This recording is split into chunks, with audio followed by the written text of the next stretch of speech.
As we reported several weeks ago, Howard Button's reign as the CEO of the National Federation of Demolition Contractors is fast drawing to a close. In just a few weeks, he will call time on almost 20 years in the hot seat before handing over to his successor, Duncan Riddell. But before he shuffles to the exit, Howard Button has paused to give an exclusive interview to Construction News. The headline of the article states Button's belief that the demolition sector will reduce in size over the next decade. He could be right. Demolition is being pushed to the very edge of acceptability by those that claim demolition wastes the embodied carbon used in the creation of the nation's building stock. He highlights this point still further by suggesting that demolition contractors are ideally placed to turn their hands to refurbishment should demolition become a last resort.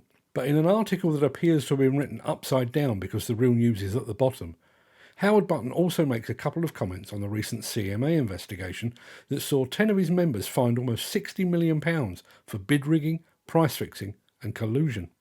There's already been widespread consternation that none of the 10 were sanctioned by the Federation. Button's comments will do little to quell that criticism. He says that the NFDC now mandates members to fill in an anti-collusion questionnaire on an annual basis.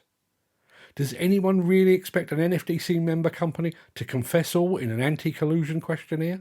That surely is pointless as asking airline passengers if they're carrying explosive materials.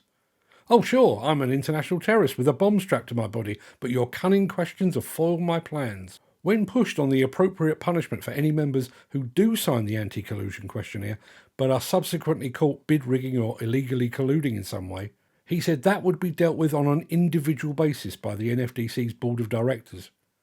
Presumably that will be the same Board of Directors that did absolutely nothing in the aftermath of the £60 million scandal that has rocked the sector. And how can that possibly be fair and just? 10 companies escaped sanction by the Federation despite having been proven to be colluding.